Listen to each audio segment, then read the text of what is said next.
Jetzt hallo miteinander zu einer neuen Folge von Was tun wir heute? Heute tun wir mal auf den sagenhaften Pfaden der Schalksburg wandern. Und zwar der Schalksburg zwischen Albstadt-Burgfelde und Albstadt-Laufen. Viel übrig geblieben ist nicht mehr von der Schalksburg. Das sind noch Originalreste. Die Burg haben wir so um 1100 rum gebaut. Aber wegen dem sind wir auch gar nicht da, wegen der Burg allein, sondern wegen der Sage, die um diese Burg herum herrscht. Und zwar soll da mal vor vielen, vielen Jahren Folgendes passiert sein. Da sind junge Bursche von Laufen raufgekommen. Am Sonntagnachmittag haben sie ihren Nachmittag hier vertreiben wollen. Und als sie hier oben so rumgeschlendert sind in diesen Resten der Burgruine, sind ihnen plötzlich zwei wunderschöne Jungfrauen erschienen. Und die Kerle, die waren natürlich voll, wow, wow, wunderschöne Mädels. Und bevor sie sich überhaupt richtig anbacken können, haben die Mädels zu ihnen gesagt: Jungs, wir sind keine lebenden Menschen, wir sind Geister. Wir sind hier oben verwunschen, wir sind aufgrund unserer Sünden, haben wir uns verwunschen und wir müssen hier auf den Schatz im Gewölbe der Burg aufpassen. Aber ihr könnt unsere Seelen erretten, indem ihr Folgendes dann, und zwar geht es um einen Ahornbaum, der da unten gestanden ist, anscheinend ein uralter Ahornbaum.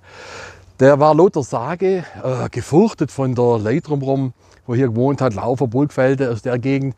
Weil immer wieder hat man nachts da irgendwelche Feuerscheine gesehen und Schatten drumherum und irgendwie hat er was Gespenstisches geht. Und die Mädels haben gesagt, unser Schicksal ist an diesen Ahornbaum gebunden. Wenn ihr jetzt nachgeht und ihr haut den Ahornbaum um, macht Britter draus und baut eine Wiege draus, eine Kinderwiege, und legt ein kleines, unschuldiges Kind rein, dann sind unsere Seelen erlöst, dann sind wir erlöst und können frei sein. Okay, die Kerle waren total durcheinander, sind nachgelaufen, wieder gelaufen, haben es den Leuten im Dorf erzählt, da sind alle zusammengekommen und haben gemeinsam entschieden, wir gehen jetzt rauf und wir fällen jetzt den Ahornbaum und wir machen da eine Kinderwiege draus und legen da ein junges, unschuldiges Kind rein.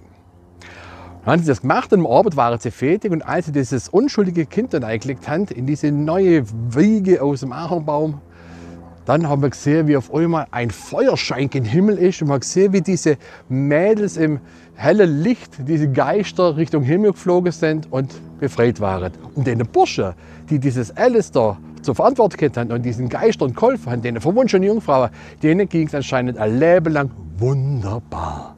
Wenn ihr jetzt wissen wollt und spüren wollt, diese sagenhafte Energie, dann kommen wir am besten mal her, bei Vollmond und bei Nebel.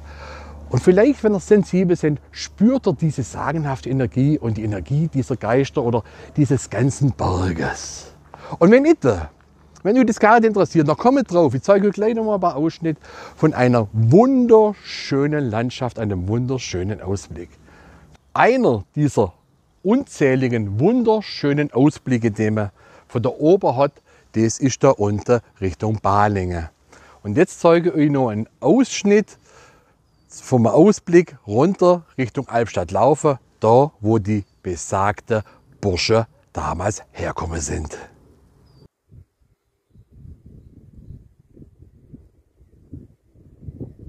Viel Spaß, wenn ihr herkommt, macht's gut, tschüssli und ade.